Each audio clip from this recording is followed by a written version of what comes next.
The word no is a powerful word in business. Does the meaning work as well in your home, or is yes more a powerful word for you? It's a fair question. I don't know if it's the word so much as the context and the situation, right? So I don't really give more power to being positive or negative so much as what does the situation entail and what are we trying to get to as an end result from the conversation, taking into account things like ultimately they are just still kids. So, the dynamic of yes or no in a work environment with two mature business people is obviously not the same sort of thing you're doing at home, which is any yes or no is a path somewhere. And that you're hoping that even in the moment of the acceptance or rejection of whatever the conversation is about, that ultimately they themselves are forming, and that these are moments in time that are, formative and that are going to impact who they are and how they respond to, questions or challenges later in life. So I wouldn't sort of pick one or the other. I think they're both powerful with depending on situation and moments and what we're trying to accomplish. Of course. I'm gonna talk a little bit about. I just started your book, by the way, Control Alt Delete. So I said, I looked at it and I started researching, and I said, this looks really interesting. So I'm just Good. starting it. So it's going to be. I, I'll let you know after what I sure. try. I'm thinking I might actually put that as a book review for in the review section and Oh, it's the it's side seven stuff. it's 7 years old, so there's plenty of Yeah, time. it's good. So what I wrote here is that in your book Control Alt Delete, you speak about ways on how to adapt, learn, and stay ahead of the curve online in business. But how do you see fathers rebooting themselves to become more involved in their kids' lives in today's and tomorrow's reality of a digitally connected world so they may adapt better at home and in business? Look, it's just different times. I think every Yeah. generation has a different time, and when we say dad, sometimes the connotation we go back to sort of like the breadwinner, the person who works, stay-at-home moms. That's not where we're at anymore. And I think that if you're living in a relationship where those are still sort of the primitive definitions you use, it's problematic. So I don't know that I would apply the concepts of what was happening when I wrote Control Alt Delete to parenting. I wouldn't. In fact, I don't think that that's even the close, even something being close or relative, because in business we tend to sort of do things the way we do. When we look at technology and disruption as that annoyance, we don't look at it as opportunistic or a way to maybe change or potentially new business model driver.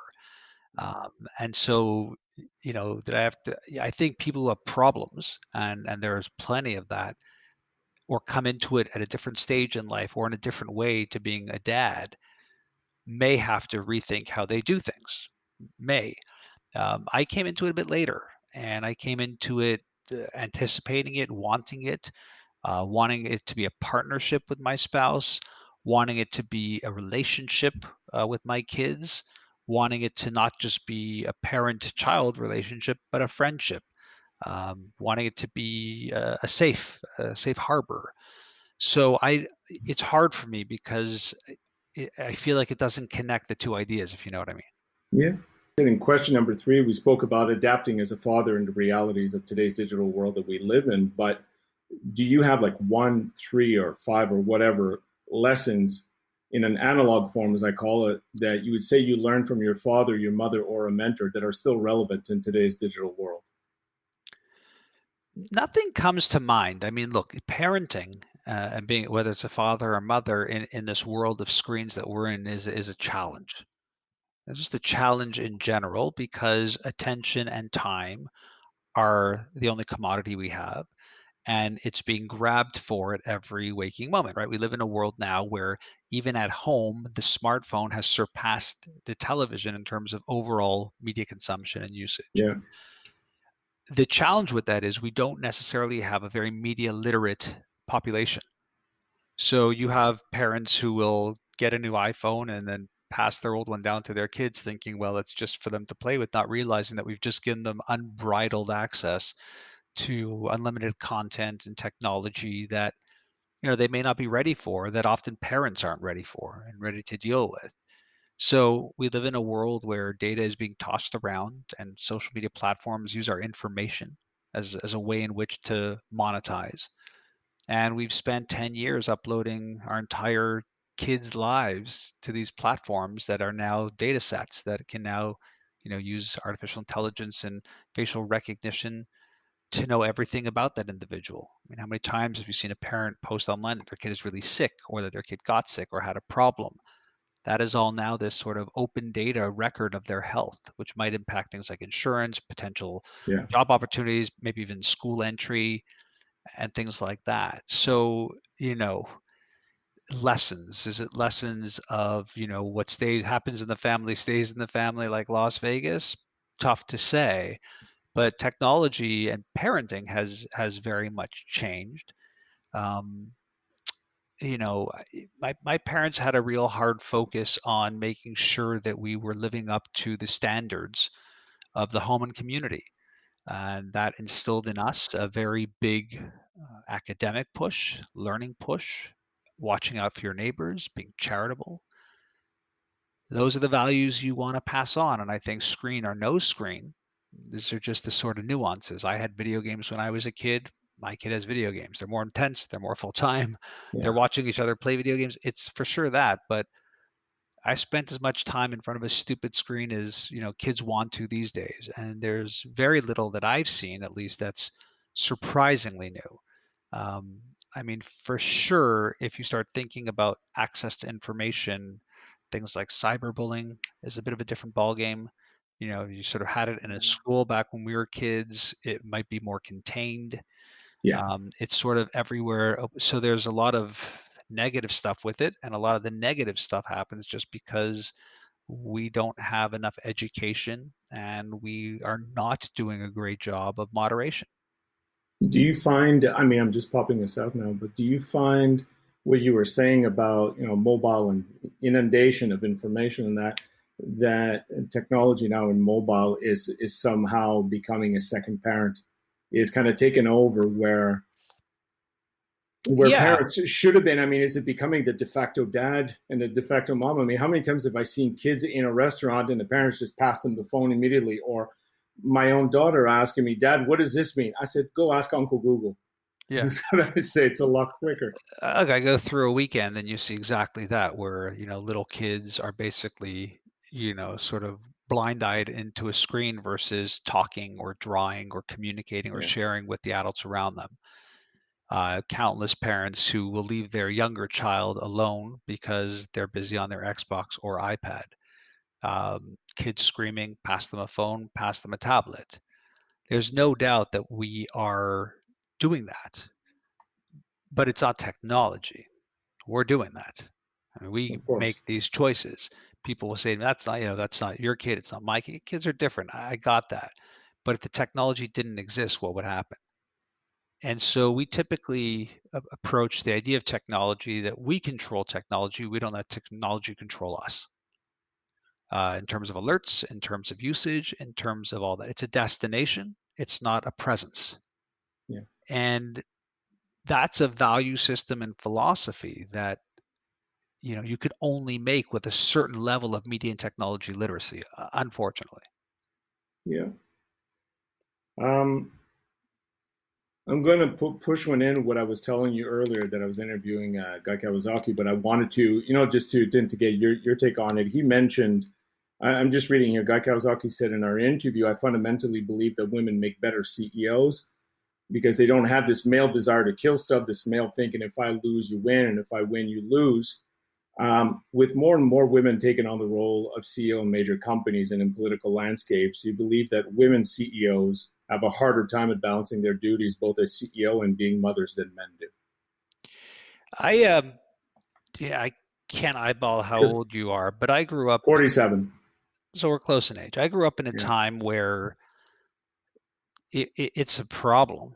Women's equality, pay equality, their ability to get ahead as leaders. It's a problem, and it's a problem that you discover when you can really acknowledge your own white male privilege.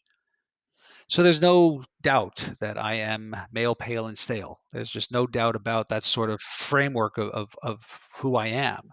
it can cloud my judgment because I can often not check my privilege, which is problematic for sure. But I would like to say that the way I was brought up, the way I worked in environments, the way I worked for an alternative weekly newspaper for over a decade and was exposed to all types of gender and preferences and things like Yeah. that. My personal perspective is a bit different. And it's one of, I didn't really think about it until it was shown to me by others. So I don't like speaking in those generalities, and questions like that make Of me course. very uncomfortable. It's like, well, do you think women? I mean, there's a whole bunch of women who are opting, not to get married, not to have kids, who are I mean, just like men Yeah. are doing that. So I don't, the answer is I don't know, and I don't have anything but anecdotal evidence. And my anecdotal evidence is that, in the history of my career, I had, when I was employed, I think 2 or 3 times my actual boss or the executive or owner of the company was a woman. In terms of the agency business, I couldn't even tell you. It was probably, I'll call it 70-30 female ownership of the account Yeah. versus male. Um, I don't know, it just sort of never struck me until someone either made a comment about it or the individual did. So I don't feel like I have any domain of authority on No, this, just it's just what other you than when think. and I don't, because I just, I've loved and hated both gender as bosses and clients for a Yeah. myriad of reasons, and I'm gonna say that never once was it because of a gender. So Yeah, of course. so I just don't, and I'm not trying to be politically correct. I just never No. had that as a, so whenever I see questions like that, I go, "Are we asking these questions?" I mean, people need them because there is a reality of inequity, but I can't comment on it because I don't know. Well, then let me ask you this. I got a small follow-up question then on that. So, do you believe then that men CEOs, based on what we were seeing before, the man working and the women, at home, and now things are balancing out, do you believe that men CEOs are now expected to have a more involved role in the raising of their children in the world today? No, I believe that if you are an empathetic human who wants to bring another human into the world, you recognize the magnitude of that decision and the intense amount of work it takes to raise a kid, right? It takes a village, is a Yeah. excellent saying. And sometimes that village is one or two people, and sometimes that village is way more. But again, I don't prescribe that to gender, only because as a parent, I find myself more maternal than paternal, just Okay. because it's how I am with my kids and how I want to be in the presence I want to have. So it's very hard for me to go with, again, that's sort of a gender thing. I think the sort of societal, cultural understanding has changed in a massive way. You remember, we're not that far away from when men were on the golf course when women were having the baby. I mean, it's absurd to even think that that was a thing, but it was completely cultural norm. So I tend to look at it and thank God that I wasn't alive for then. I'm happy to be alive in this era where it is hopefully very equalized for most families. Yeah. And again, we have alternative families and lifestyles too. So So everything is. that whole thing is pretty open, and I'm very open and available to the fluidity of that as well. But do you find, just to sum up this question, do you find that um, now that how the population is viewing it and how things are balancing out, do you feel that especially men CEOs should do more of an effort to help women who want to be mothers, but also to help them get ahead in the business so that it doesn't hold them back in terms of business? I think any smart executive is making smart decisions to make their team as optimized as possible. So the answer would be, I would hope so. So you're a leader and a committed dad. So what's your secret to balancing it all and making it work? My secret is really simple. I don't have balance, and I don't feel that it's a one or the other. It's with. So everything is with, not instead of. And when you take on the responsibility of a business, the responsibility of a marriage, responsibility of a family, responsibility of being a godfather, an uncle, whatever it might be, you add it in and create a level of flow. And so for me, I think about my own existence in sort of like a three-pronged attack. One is family and friends, one is professional, and one is community. And I'm just constantly doing my own check to see, am I spending enough time in all three of those buckets? I mean, it's a pretty general question, but I mean, I don't know if you want to answer this, but what lessons are you hoping to instill in your kids that's going to help influence their future success that you think would help their future success?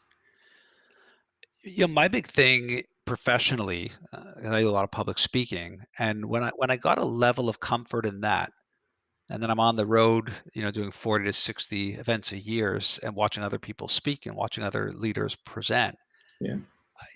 I sort of realized that it's a big chunk of success being able to stand up in front of a group or in a media platform and cogently and effectively tell a compelling story. So when I'm talking to my kids about things like schoolwork, about things like effort in their extracurricular activities, a lot of it for me also comes down to their ability to communicate and speak and share and talk about it. And it might be nuanced and it might not seem like an obvious or big deal, but I've seen the most successful people who aren't that smart or aren't that good, but can just get up there and tell a story, be really, really effective.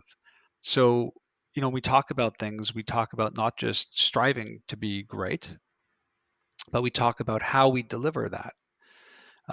Before they go to school, I always say the same thing: go in with a positive attitude, ask great questions, and pay attention. And I think that that's what I try to do when I come here. I sit down with a conversation with you, meet with a client. I try to go into the positive attitude, try and ask great questions, and I pay attention. And I think that, that 90% of success is showing up, blah, blah, blah. Yeah, it's all good. It's All, true. all, all all good cliches, and they're cliches because they're true. But it's those three things, and then your ability to think at a bigger level about how you can communicate with authority. Um, Being a public figure, what's been the hardest lesson that you've had to learn on balancing being a leader and a father? Has there been one thing that's been the hardest to adapt yourself? It's not so much time management. And the hardest thing for me is that, yeah, I have the most incredible job, really, which is I get to stand up in front of audiences all over the world and talk about where things are going and how the world's changing and what it means for business.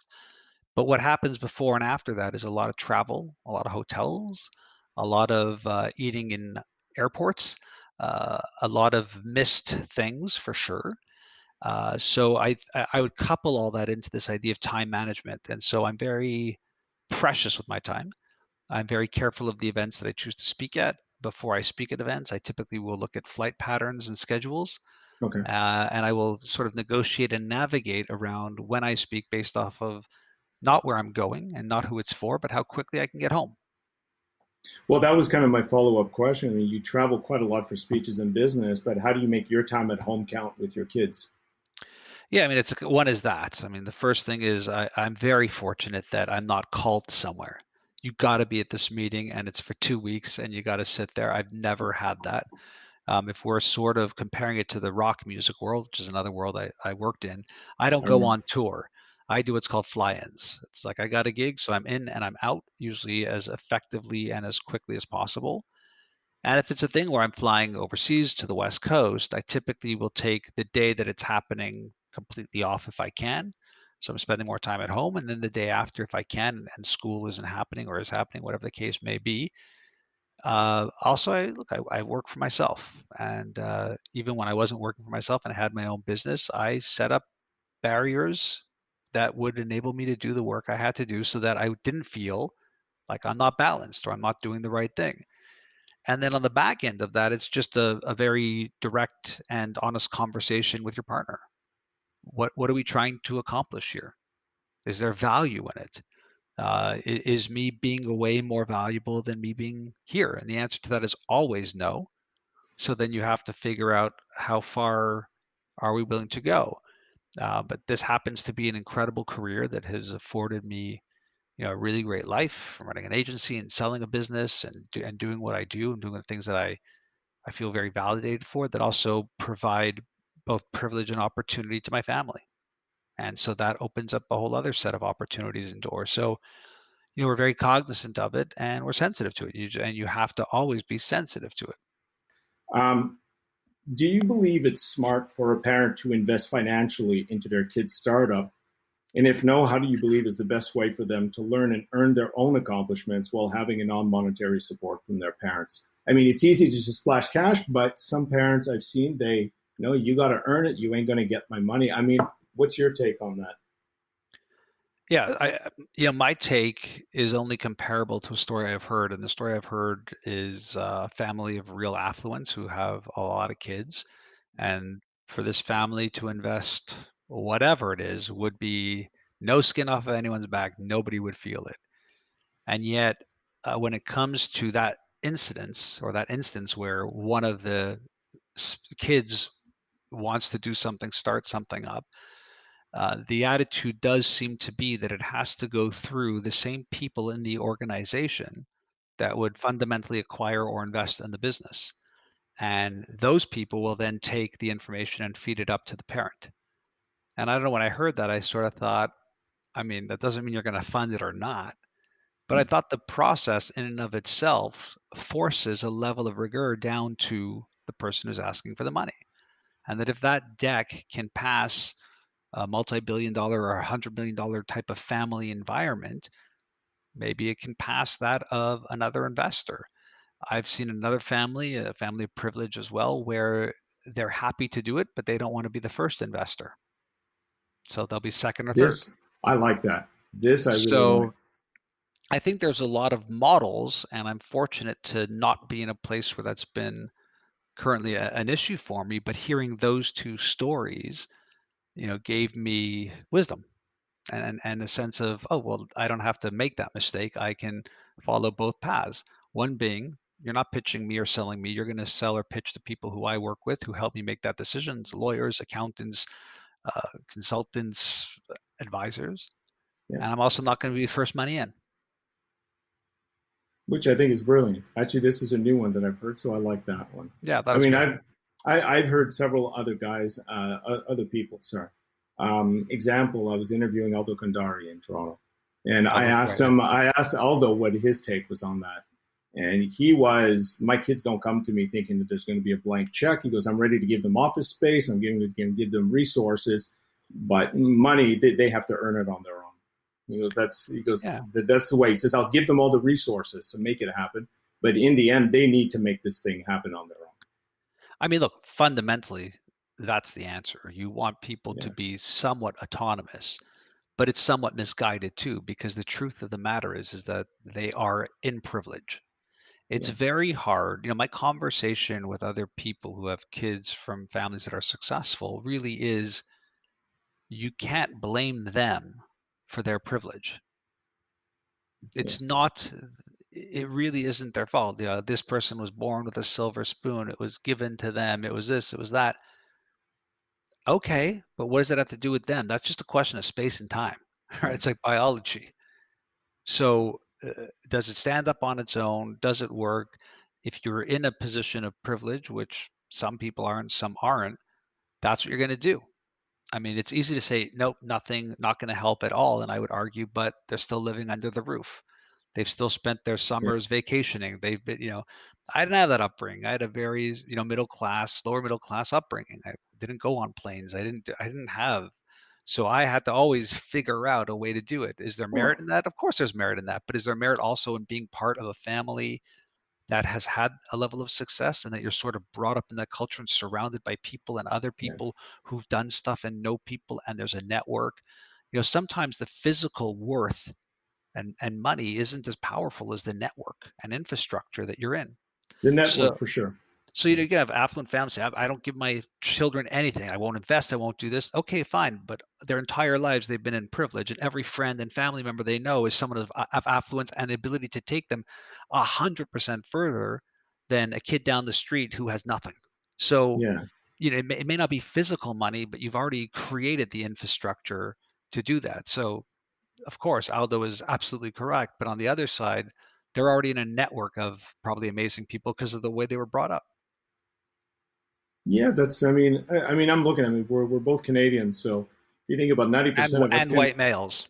Yeah, but at the same time, 90% of Canadians are not born into affluent families. It's all middle class, and everyone has to work for what they're. I mean, Yeah, on average, it's yeah, not yeah, like but it's not Luke, like in the States. you're also talking about two guys who are white males who are multilingual and have all their limbs. Yeah, no, no, So we've right been already, you're in incredibly the lucky. you're in the 1%, like, right there, you know?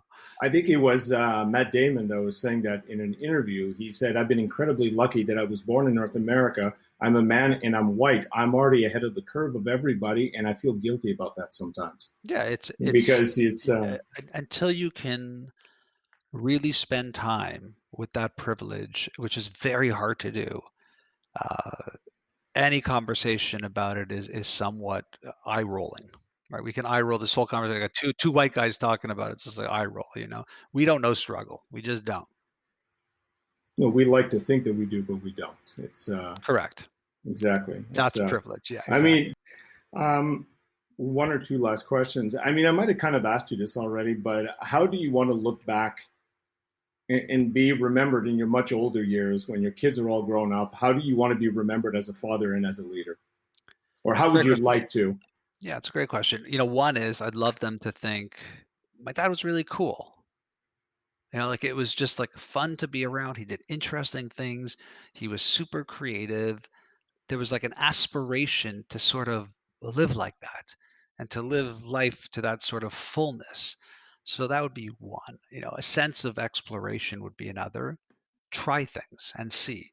Don't dismiss and go deep. Don't just do it superfluously, but spend time figuring it out. I'd love that for them to see that I really did work in the areas that really provided me with both happiness but also success. I think that's important too. To talk about you follow your passion, all that. It's great, but the financial remuneration was a big part of that for me as well. So I'd like for them to be able to Yeah. pursue things that they're obviously very interested in, but also recognize that within that there was that sort of financial ability because I really do believe that the opportunity. Sorry, actually, hold on here.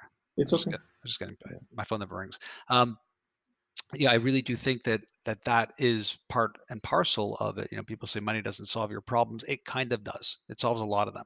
Not all of them, but many of them. And I would love for them to just really feel how connected I feel to my community, locally, nationally, and internationally, and that they sort of carry on that that idea. And for years, I don't know if it was my line or I stole it from someone else, but you can't have a strong business without a strong community.